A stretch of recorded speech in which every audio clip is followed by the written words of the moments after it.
Well, good evening and thank you for joining us here as we wrap up the first Sunday night in June. I'm Rolly Hoyt here with Simone Thomas. Brooke Buckner has the weekend off and quite a wonderful start to the month of June here weather-wise today. You know, hard to believe we're already almost halfway through the year, but you know, last weekend, the holiday weekend was very rainy, so hopefully this was a nice redo for you all. And as we kick off this first week of June, we're starting on a high note. This is your Monday forecast. Sunshine extending through the day. Temperatures looking to climb to the upper 80s. Now, some of our neighbors in south central and southern Arkansas may get up to the lower 90s. Pine Bluff with a high of 91 tomorrow.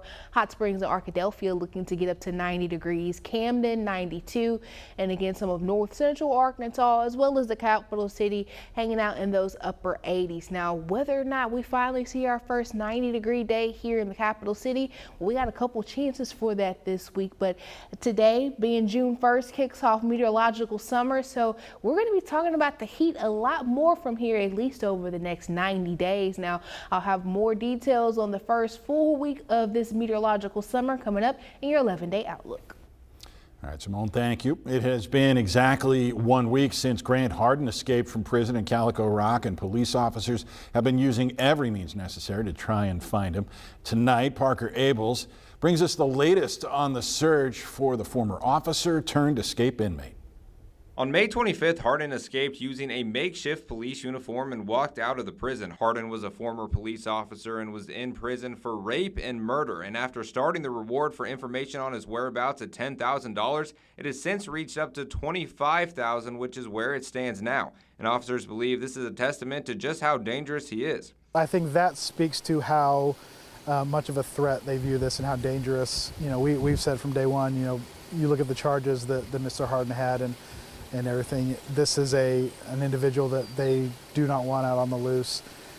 You've heard other reports of, you know, people who have had interactions and dealing with him in the past and kind of the things that they have said about it. And while it's hard to find someone like that in such a large area, this is literally trying to find a needle in a haystack. They've been using as many resources as possible. Utilize the canines, the drones, horseback, ATV, aircraft, you know, you name it, anything that we can get our hands on. The area that we're searching is not very accessible in a lot of ways, and so being able to have a lot of those different resources to reach areas that maybe we wouldn't otherwise, you know, hopefully will turn out to be insurmountable. However, when a man like Harden is on the run, it leaves residents in the surrounding areas uneasy. Everyone is on edge, for sure. A lot of people are packing, and no one's taking anything for granted, that's for sure. And as you can tell, it's been pretty busy. Parker Abels reporting for us there. And despite a few sightings reported in other parts of Arkansas and across the border in Missouri, the focus, according to the Department of Correction, remains around the North Central unit up there at Calico Rock.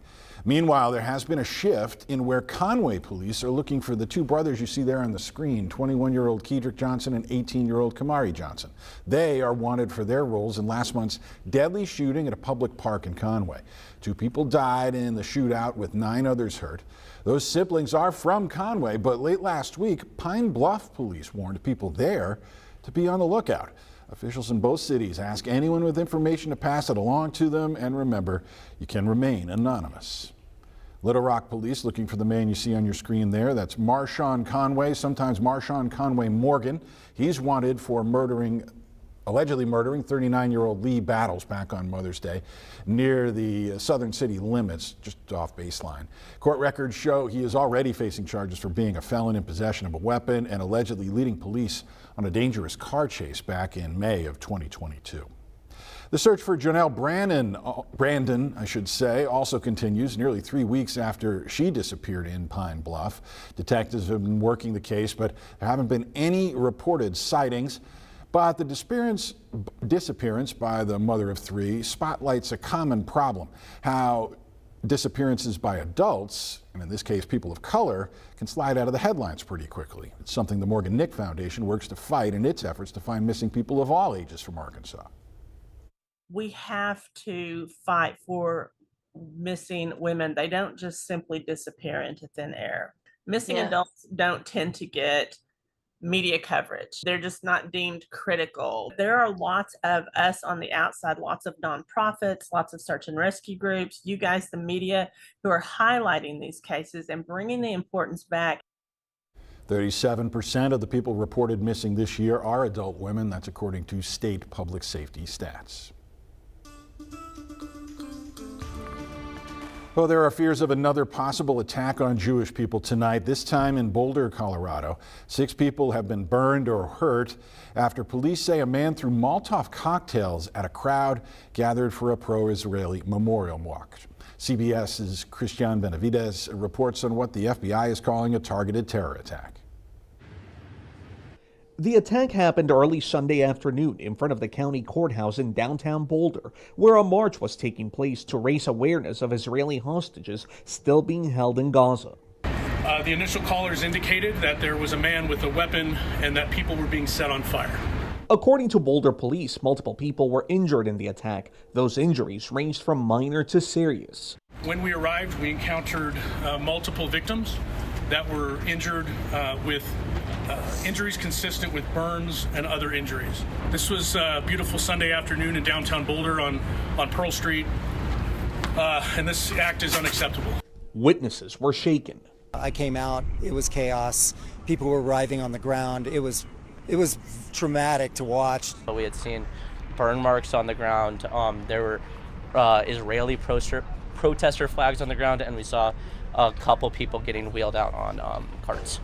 Members of the Jewish community in Colorado have condemned the attack, while FBI Director Kash Patel said on social media it was a targeted terror attack. At a late-night press conference, the FBI identified the suspect as Mohammed Solomon. This attack happened at a regularly scheduled weekly peaceful event. Witnesses are reporting that the subject used a makeshift flamethrower and threw an incendiary device into the crowd. The suspect was heard to yell "Free Palestine" during the attack. Police say it is not known if he acted alone or as part of a larger network. Christian Benavides, CBS News. Let's go inside the Beltway now. Meanwhile, Republicans, known as deficit hawks, are warning the White House they're not fully on board with the so-called big, beautiful budget bill. And that could be trouble as the Senate takes it up soon. Kentucky Republican Senator Rand Paul appeared on CBS's Face the Nation today to say he remains concerned about the bill, arguing that it adds too much to the deficit as it's currently written. And that caution comes despite pressure from the president himself that the budget outline and the permanent tax cuts it offers should move forward quickly. Social media posts claim voters in Kentucky would never forgive Senator Paul if he voted against it. Look, I want to vote for it. I'm for the tax cuts. I voted for the tax cuts before. I want the tax cuts to be permanent. But at the same time, I don't want to raise the debt ceiling $5 trillion. So I've told him if you take the debt ceiling off the bill, in all likelihood, I can vote for what the agreement is on the rest of the bill. If I vote for the $5 trillion debt, who's left in Washington that cares about the debt? We will have lost. But the GOP will own the debt once they vote for this. Another topic getting talked about this weekend, mixed signals over COVID vaccines and who should get them. Health Secretary Robert F. Kennedy Jr. announced federal guidelines should not recommend healthy pregnant women and children get the shots, but late this week, the CDC tempered that messaging, saying people should talk with their doctors.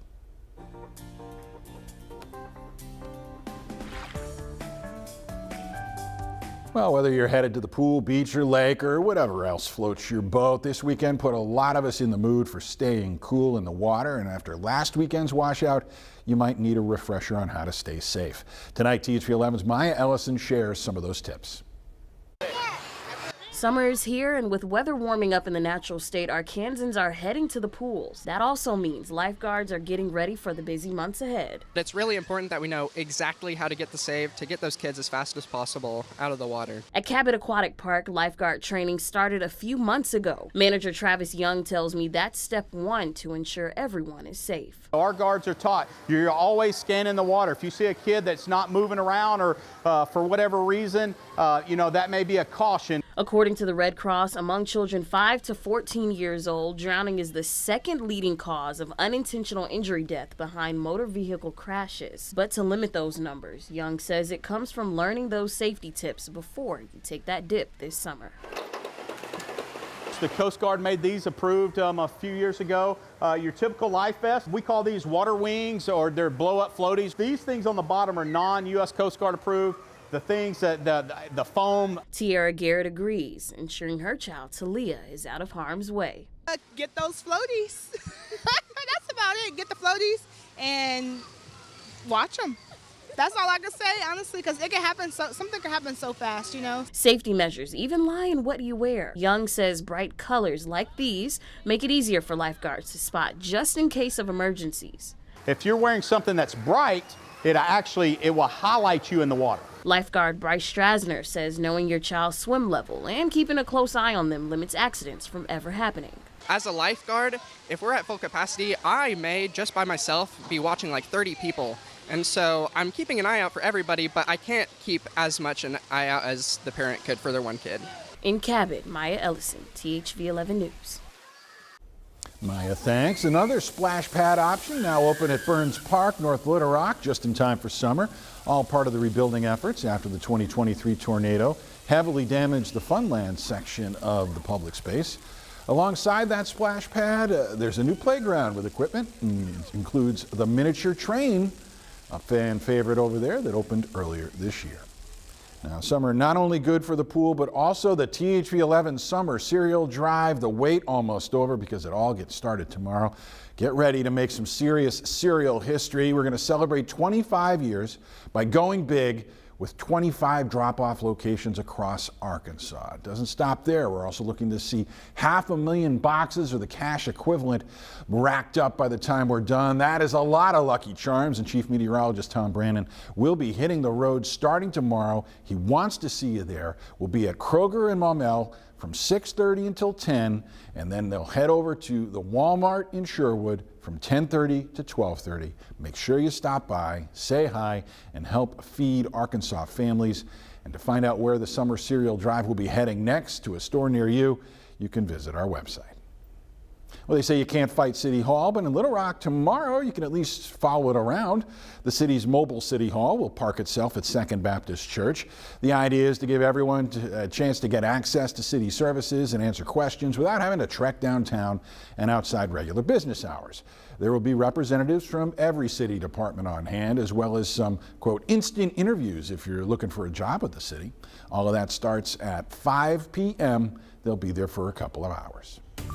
If anybody had to make a complaint about Monday's forecast, maybe the fact that it's warmer than what we saw this weekend, but that sunshine extending throughout the day as temperatures climb to the upper 80s and some lower 90s. Now, an unsettled pattern is coming sooner than later. Full details of the week ahead are coming up after the break. And coming up, do you often stay up late? We certainly appreciate you tuning in to THV 11 here at 10, but is staying up too late bad for your health? We're going to put our verified team on these claims, so stick with us.